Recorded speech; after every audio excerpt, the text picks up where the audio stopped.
जय हिंद। हम अक्सर सुनते हैं इसरो और नासा ने समय समय पर अपने कुछ सैटेलाइट भेजे हैं। मुद्दे की बात यह है कि इनका काम क्या होता है और इसे रखे कहाँ पे जाते हैं। अंतरिक्ष में जाकर वह अपनी कक्षा में पहुंचकर पृथ्वी पर सारी अपनी जानकारी शेयर करती है। समझते हैं बिल्कुल आसान भाषा में कि इसे रखे कहाँ पे जाते हैं। ऐसे दोस्तों, यूट्यूब पर बहती गंगा बन गई है आज ये यूट्यूब। अपने मन मुताबिक चीज़ों को परोसते रहते हैं लोग, लेकिन हम यहाँ पे सिर्फ उपयोगी जानकारी ही शेयर करेंगे आपके साथ। एक एक सैटेलाइट के लोकेशन को समझेंगे और उम्मीद है यह जानकारी आप शेयर भी करेंगे अपने दोस्तों के साथ। जो लोग पहली बार मेरे चैनल पे हैं वो हमारा यह वीडियो देखें, अंतरिक्ष का संघर्ष। यह वीडियो उनको काफ़ी अच्छा समझ में आएगा। प्लेलिस्ट में मिल जाएगा और मैं इसका लिंक डिस्क्रिप्शन में डाल दूंगा। तो चलते हैं टॉपिक के ऊपर।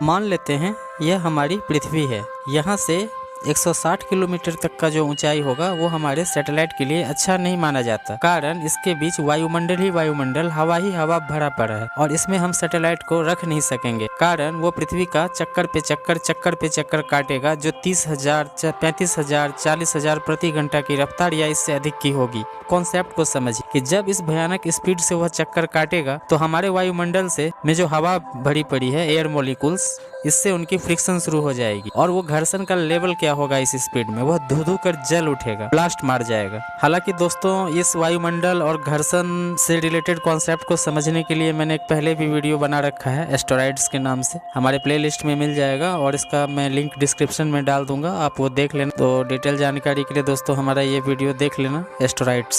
इसलिए दोस्तों, हम धरती की सतह से 160 किलोमीटर की ऊंचाई तक में कोई भी सैटेलाइट नहीं रख सकते। यानी यह 160 किलोमीटर का एरिया हमारे लिए यूजलेस है। वहाँ कोई भी ऑब्जेक्ट इतनी गति से चक्कर काट ही नहीं पाएगा। और इसके बाद तो पूरा अंतरिक्ष हमारा है, जहाँ मन करे वहाँ रख लो सैटेलाइट। तो इस 160 किलोमीटर से और ऊपर 36,000 किलोमीटर तक के रेंज में उपग्रह को भेजा जाता है, या आप कह सकते हो 99.9% सैटेलाइट इसी 160 किलोमीटर से 36,000 किलोमीटर के बीच रखे जाते हैं। अब है कि क्या ये 10,000 पे रखा जाएगा, क्या यह 20,000 पे रखा जाएगा, या फिर ये 30,000 पे रखा जाएगा। यह डिपेंड करता है कि हम भेज किस उद्देश्य से रहे हैं। तो इस उद्देश्य को समझ लेते हैं।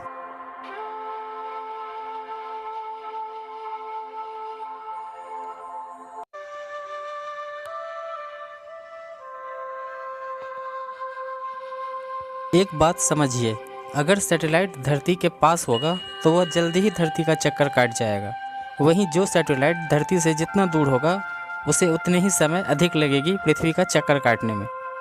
यह तो कॉमन सेंस की बात है कि आप किसी ऑब्जेक्ट के पास और दूर से चक्कर काटोगे तो समय का वेरिएशन देखने को साफ साफ मिलेगा। यानी अगर हम किसी सैटेलाइट को 165-200 किलोमीटर के बीच पे रखेंगे तो वह सैटेलाइट सिर्फ 1 घंटे 26 मिनट में ही पूरी धरती का चक्कर काट जाएगा।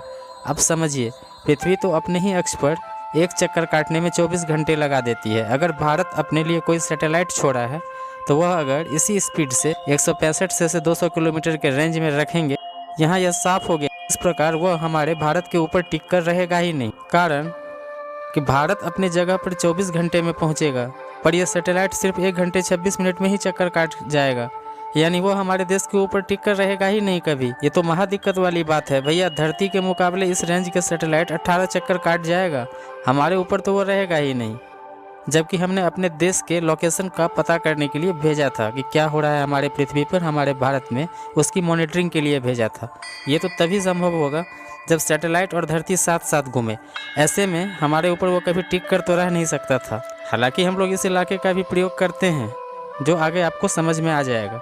इस प्रकार हम समझ गए हैं कि अंतरिक्ष का 160 किलोमीटर से 36,000 किलोमीटर तक का एरिया ही हमारे काम का होता है। अब ये 36,000 तक ही क्यों, यह भी अब सामने निकल के आ जाएगा कि आखिर 36,000 किलोमीटर तक ही क्यों।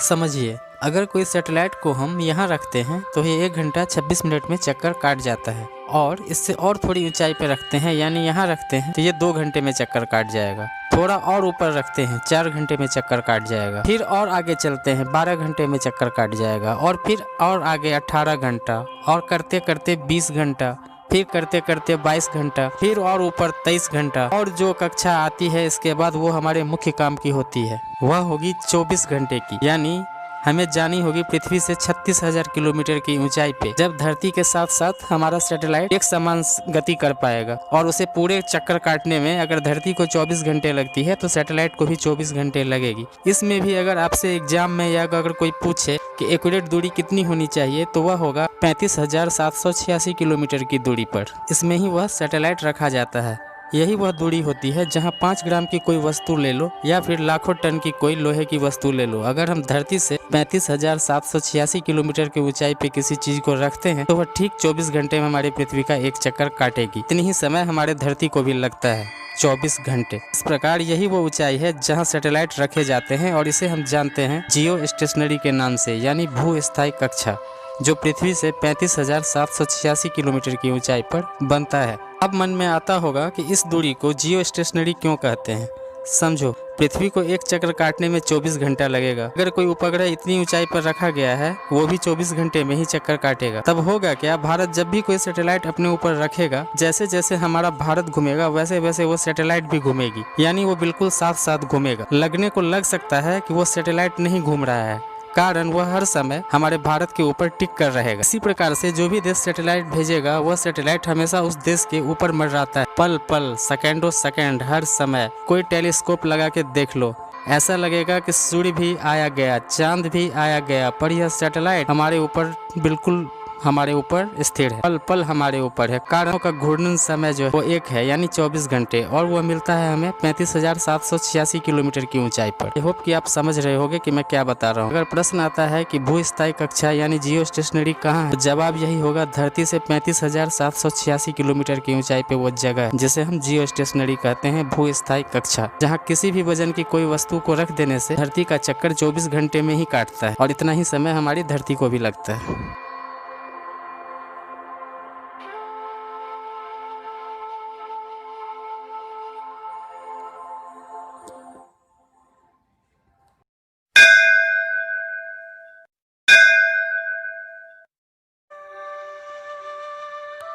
अब एक डायग्राम पे फिर से फोकस कीजिए। ये रही हमारी पृथ्वी, और पृथ्वी से 35,786 किलोमीटर पर मैंने एक सैटेलाइट को यहाँ रख दिया। मान लेते हैं यहाँ पे भारत है।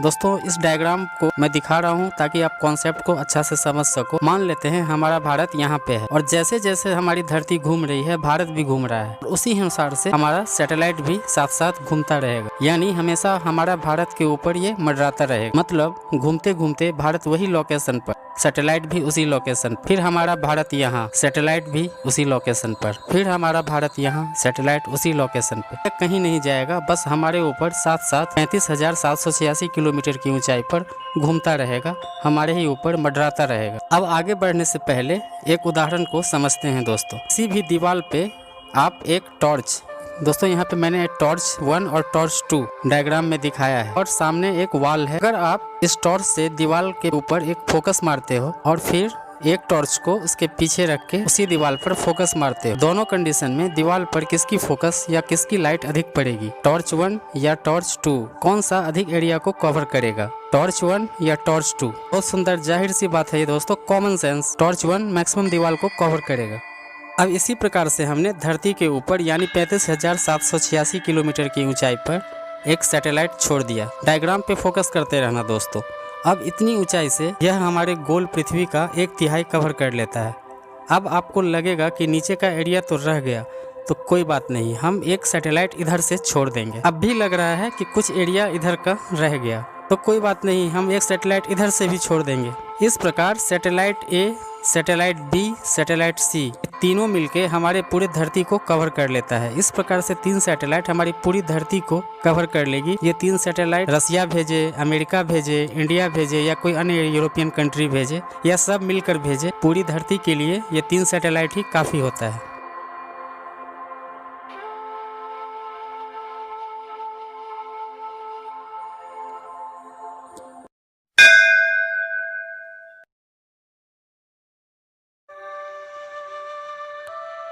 अब समझते हैं सैटेलाइट जियो स्टेशनरी यानी 35,786 किलोमीटर पर जो छोड़े गए हैं वो होते कौन से सैटेलाइट हैं। इसे कहते हैं कम्युनिकेशन सैटेलाइट यानी दूरसंचार उपग्रह।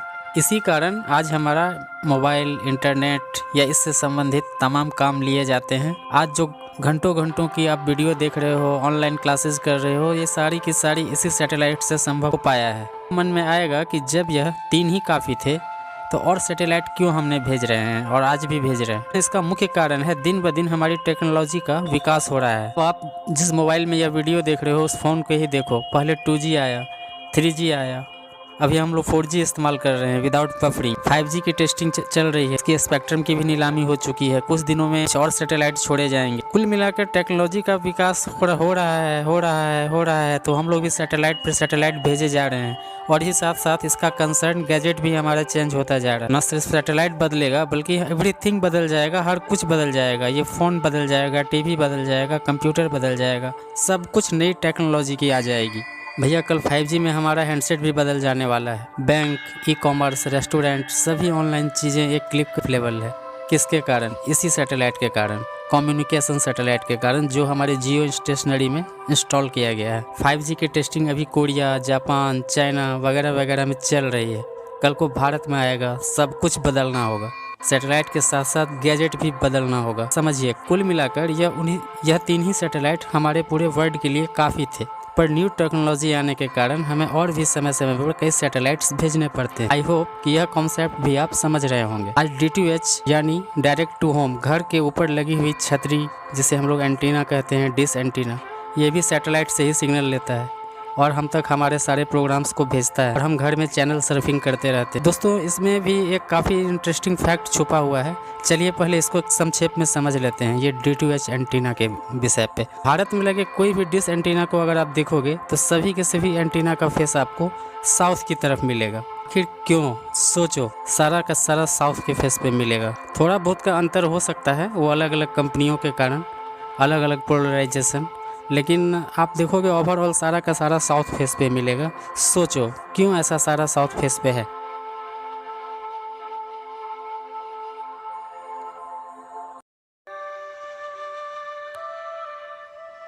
समझिए, कोई सैटेलाइट नॉर्थ में छोड़ा गया है तो वह सिर्फ नॉर्दर्न हेमिस्फीयर यानी उत्तरी गोलार्ध को ही सिग्नल देगा, या कोई साउथ में छोड़ा गया है यानी दक्षिणी गोलार्ध। यहाँ जरा कॉमन सेंस लगाइए, धरती गोल है। अगर हम इक्वेटर यानी भूमध्य रेखा पर सैटेलाइट रखेंगे तो वह दोनों को कवर कर लेगा, यानी नॉर्दर्न एंड सदर्न दोनों हेमिस्फीयर को कवर कर लेगा। यही कारण है ऐसे सैटेलाइट हमारे इक्वेटर यानी भूमध्य रेखा से 35,786 किलोमीटर की ऊंचाई पर रखे होते हैं, यहाँ से पूरी पृथ्वी कवर हो सके। यही कारण है कि भारत में DTH का कोई भी एंटीना आप किसी के छत पे देख लो, सारे के सारे आपको साउथ फेसिंग मिलेंगे। आखिर साउथ फेसिंग क्यों?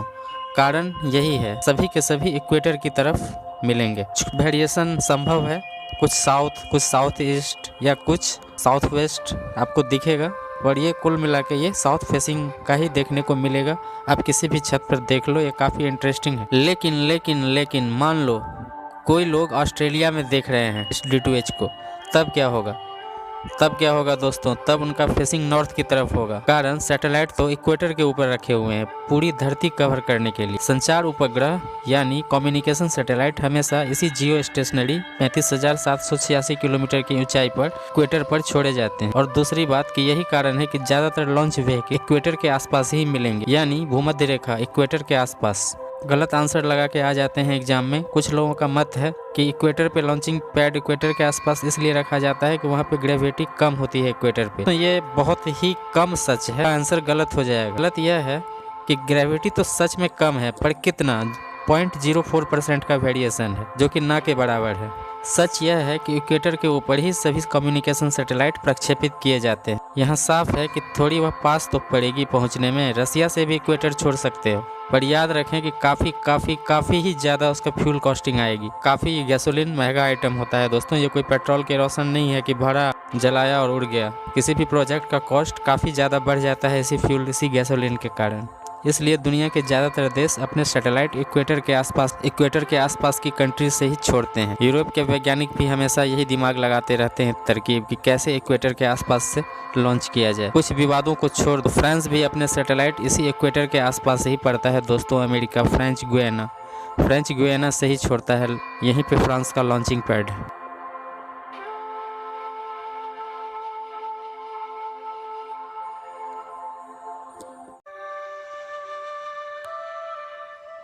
इसके साथ साथ एक और लोकेशन को भी समझ लेते हैं जो कि हमारे काफ़ी काम की होगी। पृथ्वी के ऊपर 20,250 किलोमीटर से लेकर 20,350 किलोमीटर तक की ऊंचाई, यह काफ़ी काम की होती है। अगर हम पृथ्वी से इस ऊंचाई पर किसी सैटेलाइट को छोड़ते हैं तो वह मात्र 12 घंटे में ही हमारी पृथ्वी का चक्कर काट जाता है। आपको पीछे याद होगा कि 35,786 यानी जियो स्टेशनरी से कोई भी ऑब्जेक्ट पृथ्वी का चक्कर काटने में 24 घंटा का वक्त लेता था, लेकिन ये जो ऊंचाई है 20,250 से 20,350, इस बीच पर कोई भी ऑब्जेक्ट मात्र 12 घंटे में ही पृथ्वी का चक्कर काट जाता है, मतलब एक दिन में 2 चक्कर। इस इलाके को नाम दिया गया सेमी जियो स्टेशनरी अर्थात अर्ध भू स्थायी कक्षा। इसमें कितनी भी वजन का कोई भी ऑब्जेक्ट रख लो, वो 12 घंटा में ही पृथ्वी का एक चक्कर काट जाता है, यानी 24 घंटे में इसका 2 चक्कर बनता है। अब एक बार फिर डायग्राम पे फोकस कीजिए दोस्तों, काफी सिंपल कॉन्सेप्ट है, यह कैसे काम में आएगा इसको समझते हैं।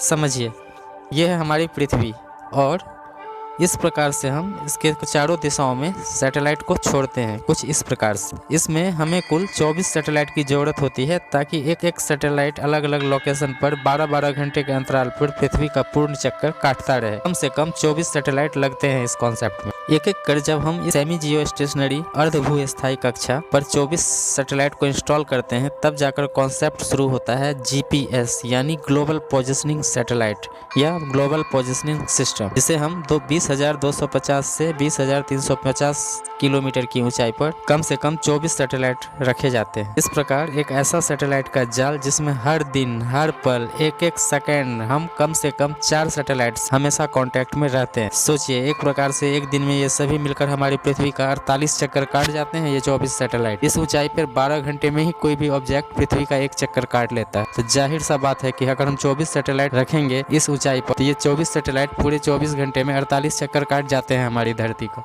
और हम अपने मोबाइल से जो जीपीएस कनेक्ट करते हैं वो हमेशा एटलीस्ट 4 सैटेलाइट से कनेक्ट होते हैं।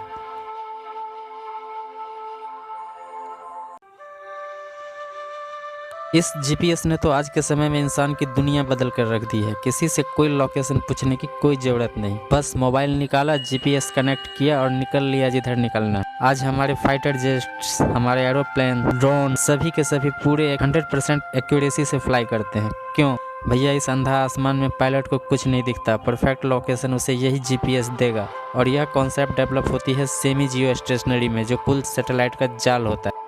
लेकिन यह कॉन्सेप्ट हमारे भारत का नहीं है, ये याद रखना, ये अमेरिकन कॉन्सेप्ट है यानी यूएसए। हम भारतीय आज भी अमेरिकन टेक्नोलॉजी को ही यूज कर रहे हैं। अब चर्चा चली है तो समझ लीजिए, एक और टेक्नोलॉजी है पूरे वर्ल्ड में जो रसिया की है, जिसे ग्लोनास कहते हैं, ग्लोबल नेविगेशन सैटेलाइट सिस्टम। हालांकि कम भारतीय ही इससे परिचित होंगे ग्लोनास, कारण हम सभी जीपीएस उपयोग करते हैं जो यूएसए का है। लेकिन आप समझिए कि कैसे अमेरिका ने हमें भी धोखा दिया था। जब कारगिल की लड़ाई चल रही थी, इसमें वैसे तो अमेरिका खुलकर पाकिस्तान का साथ नहीं दिया, लेकिन अपनी फ्लीट पाकिस्तान की तरफ से लेके आया था। लेकिन भारत को अमेरिका ने गलत डाटा दिया, यानी गलत लोकेशन बता दिया था, करीब 10 से 15 मीटर, ज्यादा नहीं दोस्तों, इतना में तो सारा सब कुछ फेल हो जाएगा। 10 से 15 मीटर का गलत लोकेशन बताना क्या होता है आप समझ सकते हो।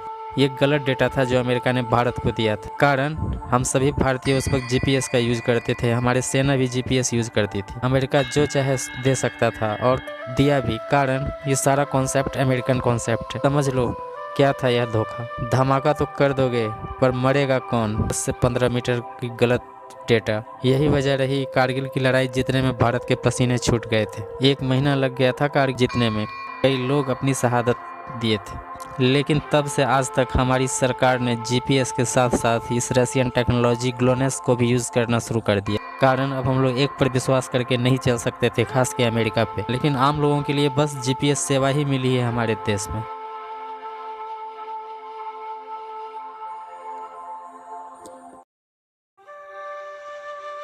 आगे बढ़ते हैं। अगर हम पृथ्वी से 160 किलोमीटर से 2000 किलोमीटर तक की ऊंचाई पर सैटेलाइट भेजते हैं तो यह पोलर सैटेलाइट कहलाती है, कारण कि यह 1 घंटे 26 मिनट पे ही चक्कर काट जाता है पूरी चक्कर पृथ्वी का। धरती के ऊपर उत्तर से दक्षिण यानी पोलराइज कवर करते हैं। इसका फायदा समझिए, इसमें पृथ्वी का चप्पा चप्पा कवर होता है, कारण पोल टू पोल धरती घूमती है पश्चिम से पूरब की ओर। इसे IRSS यानी इंडियन रिमोट सेंसिंग सैटेलाइट कहते हैं, यानी जो 160 से 2000 किलोमीटर तक की कक्षा में होता है। इसमें सेंसर के माध्यम से कैमरा लगाकर फोटो को सेंस करके दोस्तों चक्रवाती तूफान, आंधी, कहाँ कहाँ बादल बनते हैं वो सारा टर्फ को पहले से ही देख लिया जाता है। मौसम की सटीक भविष्यवाणी, आतंकवादियों का आतंकी ठिकाना तक की जानकारी सरकार को मिल जाती है। जम्मू कश्मीर की उड़ी घटना को अंजाम देकर भागने का एक रिकॉर्ड सरकार अपने पास रखी थी। कैसे पता लगा? इसी सैटेलाइट से पता लगा। फिर सिग्नल और सेंसर की मदद से हम लोगों ने सर्जिकल स्ट्राइक भी की थी पाकिस्तान की। ऊपर से सब पता कर लिया जाता है, वेदर, सिक्योरिटी आदि का। खनिज संपदा, धरती के नीचे कहाँ कहाँ खनिज संपदा है, सारा वायुमंडल में उठ रहे उसके रेडिएशन को सेंस करके पता कर लेता है ये सैटेलाइट।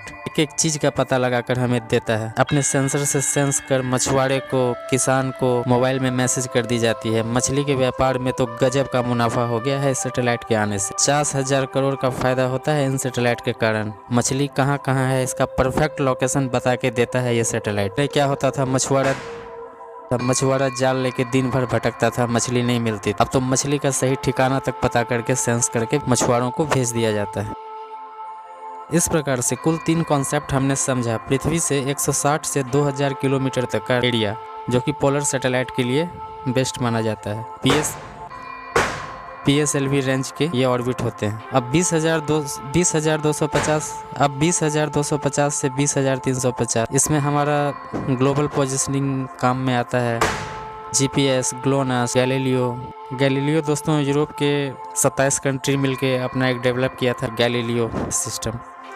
35,786 की ऊंचाई पर जियो स्टेशनरी, इसके बारे में तो दोस्तों ये पूरी क्लास हमने की है जियो स्टेशनरी। उम्मीद है दोस्तों आपको ये सारा कुछ वीडियो पसंद में आया होगा और कॉन्सेप्ट समझ में आया होगा। आगे मिलते हैं नए टॉपिक के साथ।